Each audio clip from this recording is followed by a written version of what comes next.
Why hello, Captains of Pixelated Warships. This is the STYG.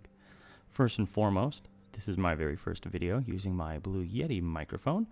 I unfortunately do not have a windscreen or a pop cover, so I apologize for that. And second of all, I am in my living room that has vaulted ceilings. Because of this, there's an echo. I ask for any advice pertaining to audio quality, since I am new at doing this. But I just want the best for the watchers, for the viewers, just to have the best experience. We're all learning, and especially with having less than 100 subs, it's something that's brand new. But I just wanted to go live and talk about Gamescom announcements here. I woke up and I was actually very surprised at the FAQs that the World of Warships Legends page actually announced. And I just wanted to go through a few, if not all of them, maybe. Depends on how long this goes. Because if you're like me, I have a feeling you'd be unbelievably excited. So with that, I'll start from the top. So when can we expect X-Play to arrive? And as per the announcement, we're working on the feature, but to avoid any broken promises, the current ETA is when it's done.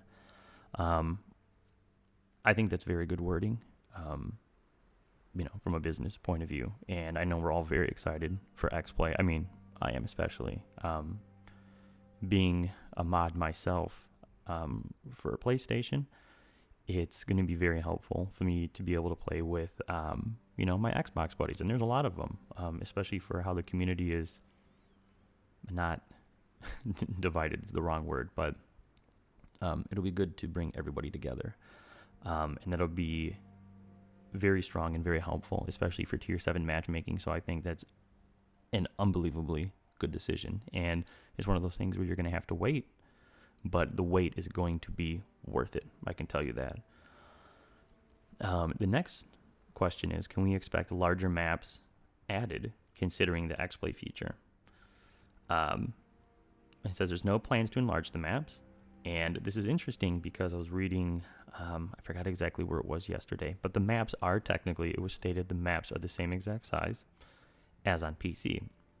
The spawns are just different. For battleships, they are closer together, so they can encourage more one-on-one fighting with battleships. So especially cruisers can get out of the line of sight and get closer, to the islands, get closer to where they need to be. Same thing with destroyers. So they've stated the only thing that has changed is just the BB spawns are closer. So I personally think the map sizes are perfect, and I'm glad that they say there's no plans to enlarge them. That's just me. But they say again here, they're going to modify the spawns. I'm in full support. Whatever they do, they know best, obviously. And don't get me wrong, there's times as a battleship player where it's very stressful, being spotted right off the map, even if you have, depending on the ship, if you have a concealment build, which is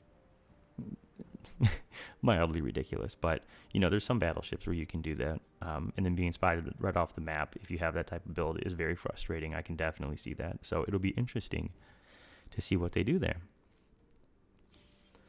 The next one is very, very interesting, and there's been, I know, a lot of debate and hot buttons about the Yamato, especially on the Facebook page, but it says, you mentioned Yamato would come in a special mode and at a higher tier. Can we get specifics?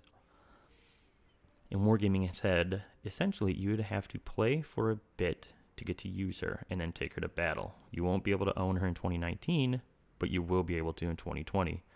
The event will help us understand how to implement her to the game permanently. In a word, this is going to be a streamlined testing event that will allow you to have fun and grab some rewards and us introduce her at the right time when it comes. And I think the way that is worded, the way they're talking about it, is unbelievably specific and comes across, I can't think of the word, just the way they said it is very appropriate for what the Yamato is to the game, to the players. And if you're like me, you completely understand that bringing a ship of that caliber into this game is very, very, very pickly. Because you're going to have the people who are going to assume, and the people who have played World of Warships on PC, who have used the Yamato, and they know how brutal of a ship it is. I mean, I've personally never played her on there, but the videos I've seen, the replays from Jingles, for example, it's absolutely brutal. The ship is absolutely insane and in a tier of its own, and to be able to modify that ship to this game takes a lot of effort and a lot of time, and I hope that people can see that, and I hope that they can understand the timing and the way that they want to be able to implement it in the game. And people need to understand that patience is a massive virtue, especially for the ship of that caliber. And originally at Gamescom, the original post stated that the Yamato will just be in a test event. There was no specifics on releasing it. So this is actually interesting, this update, saying that it actually will be in the game. And I know me especially, as well as others, it'll be interesting to see again how they'll be able to implement that. And look at it, they even use the word implement in the text there. And the next part is the Yamato going to be a nerfed version of the PC ship? And they say the firing range is going to be shorter, as to remain in line with how other battleships were realized. Otherwise, she is going to be the most powerful ship in the game, bar none. She will be placed outside of existing 7 tiers. And that's insane, crazy, wonderful, and terrifying, and so many other words. Because again, you have the people who've played her, you have the people who have never played her, and it's almost like it's like an old wives' tale, and she actually is for when she was actually alive in this world. It's such a legendary ship, and to be able to implement it and show it, showcase it, and to let it be available to players has to be done unbelievably well. And I think even when the ship is introduced, I mean, there's always going to be the people, no offense, who are going to absolutely rip it apart. But everybody needs to understand that it's unbelievably important what they do for that ship to implement it, especially since it's been stated that there's no plans to go ahead in future tiers. So it gets me thinking that if you bring the Yamato in, and it says, quote unquote here, introduce her when the right time comes, and she'll be placed outside of the existing 7 tiers, quote unquote. I don't know how that would work in the sense of, if she's above a higher tier, would that mean she's in a special type of game mode? And if that's so, she'd be the only one. So if that were true, there would have to be higher tier battleships of the nations to equal her. And we all know, that's, Montana, Minotaur, just right off the top of my head. I mean, there's so many, and I don't have, the list of tier 10s here, but you know what I mean. And I think that would be a good bet. Well, not necessarily a good bet. I think it would be a good way to implement tier 10 ships as a special type of tier, not essentially tier 8, but a special tier where maybe you have to have, a certain amount of tokens or, some sort of currency to be able to maybe play them in a tier 7 game. Something where you can't spam, like a Yamato, every game, because I'm not God over here, but, I have my Iowa and I could play it every game if I wanted to at tier 7, and still make money. And if you're able to do something like that with the Yamato, especially with it being in literally a league of its own, I think it would be very frustrating for players, but at the same time, you have to make that happen.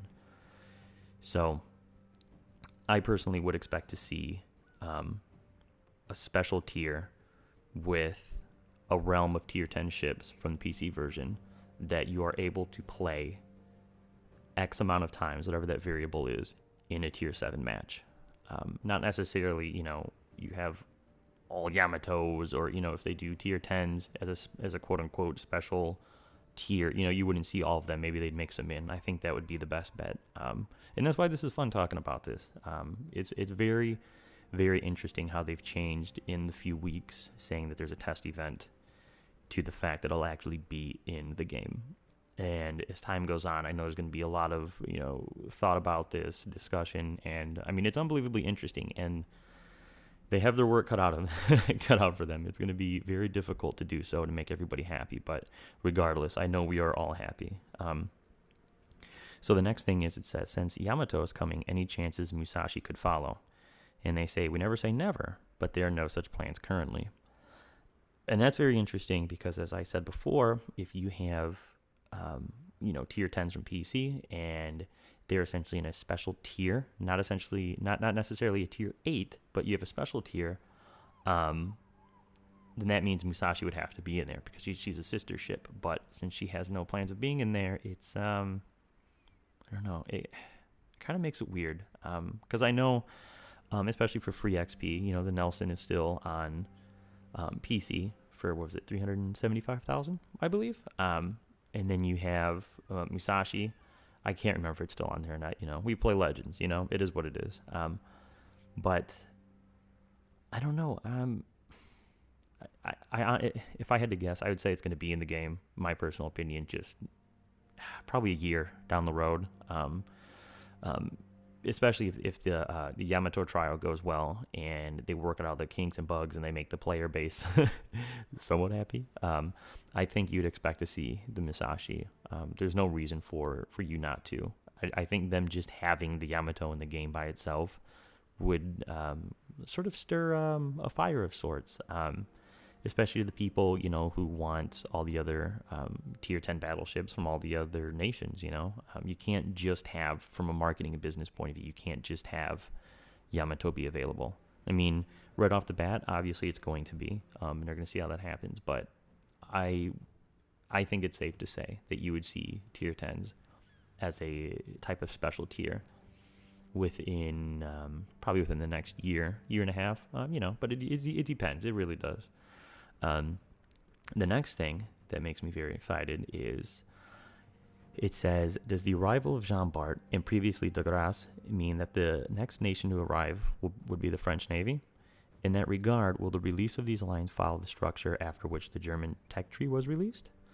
And they've said, as we divulged in the GAMESCON presentation, the French are indeed the next nation to hit the waves. We'll have two classes initially, starting with cruisers, the second one available just like the Germans before. Early access for an update and fully after. You'll, that's funny. They have an O that's capitalized, so there's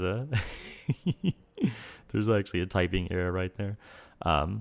You'll find out soon what the next class is. So I find this very interesting in the sense of the French aren't hated by any means. I love the French. The de Grasse is... obviously, I mean, to me, obviously, it's in the top 3 ships in the game. It's an absolute insane ship. And, of course, my dog is having a dream, and my nice Blue Yeti microphone is picking it up, and it sounds crazy. Moxie, can you wake up from your dream? You sound crazy. Okay, sorry about that. But... what I'm trying to say is, when the German tech tree were released, oh my God, Moxie.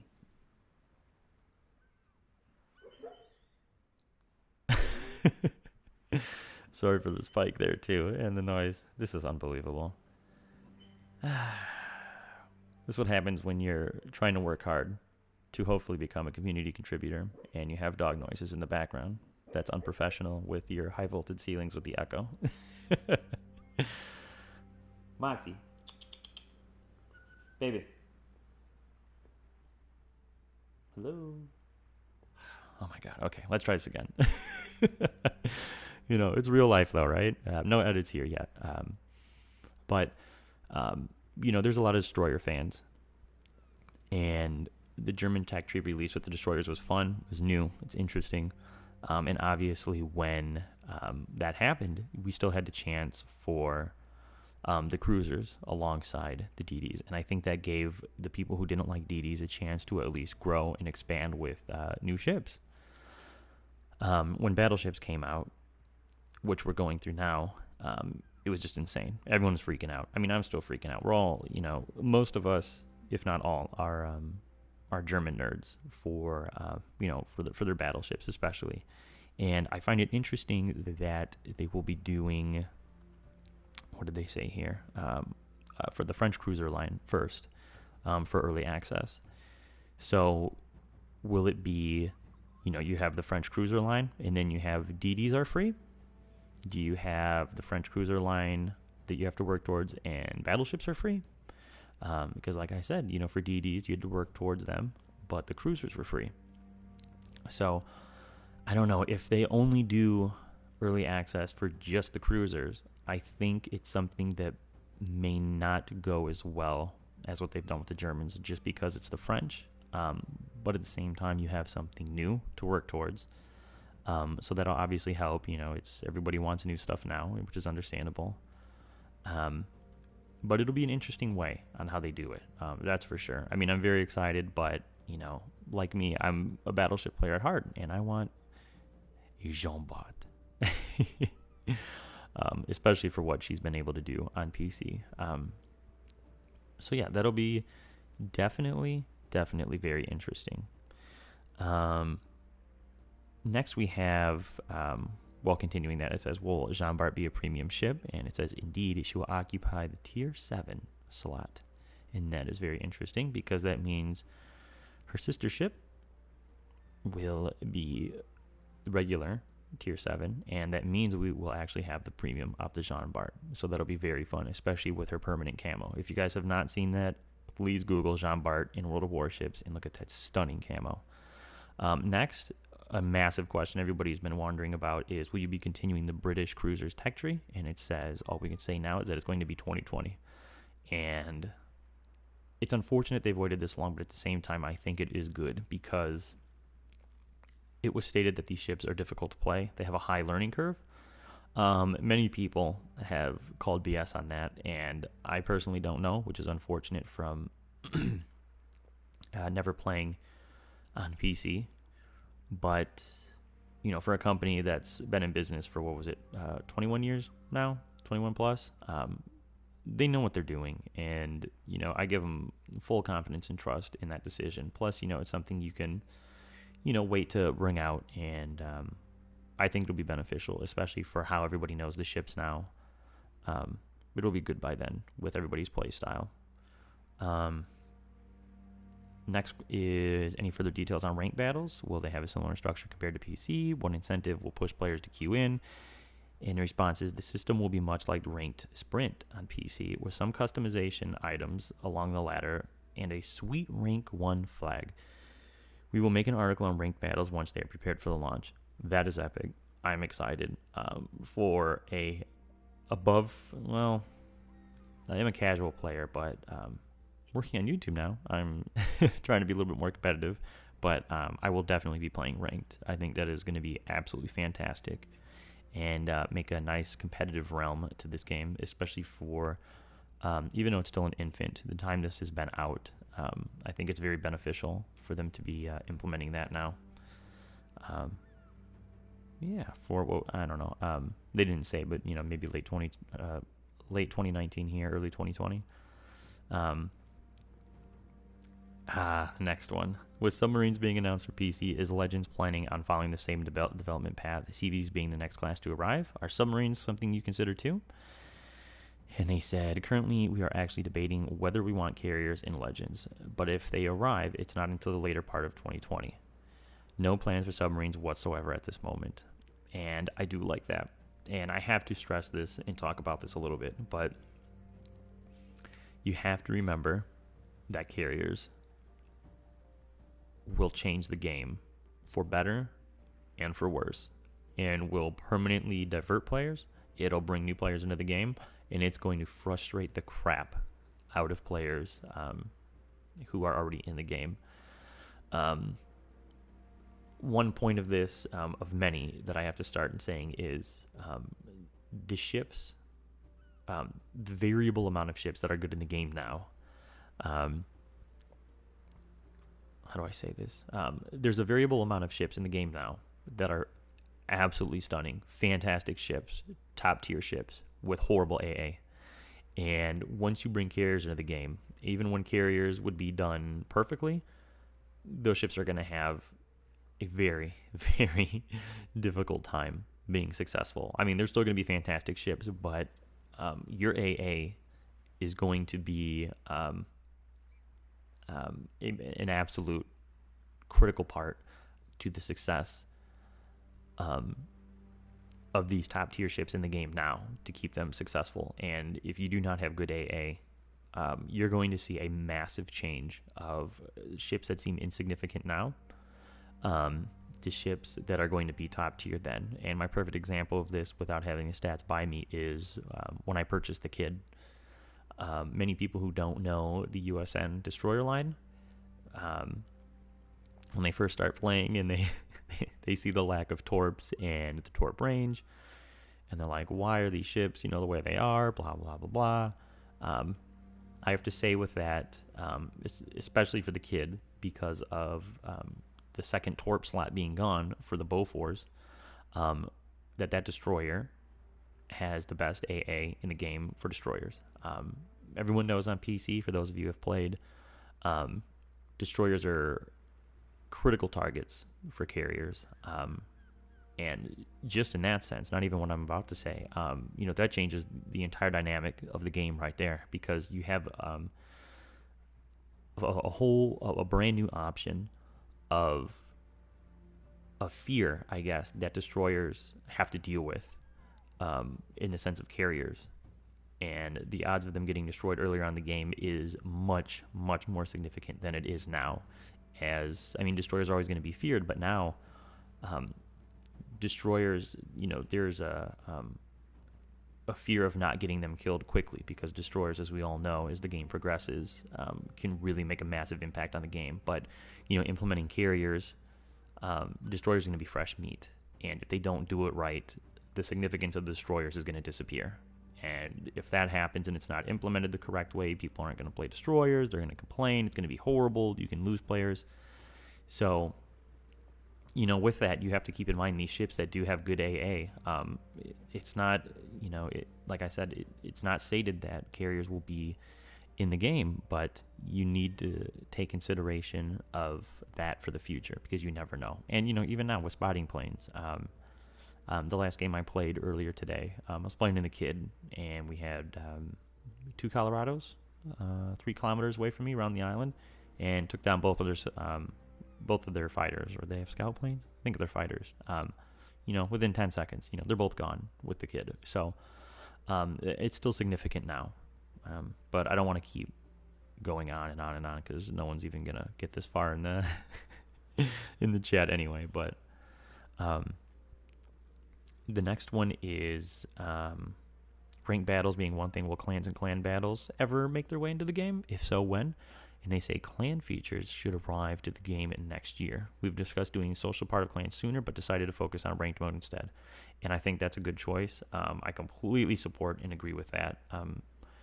Clans are good, but you're going to have a massive influx of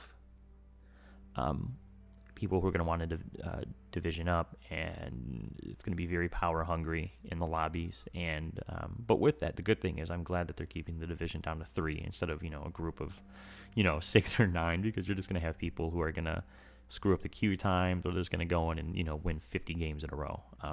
So I think that's a good implementation with talking about ranked first. I'm going to go off these off-topic questions really quickly, just because of how long this has been going on. Wow, 25 minutes. First one is, are we getting permanent camouflages for all tech tree ships at some point?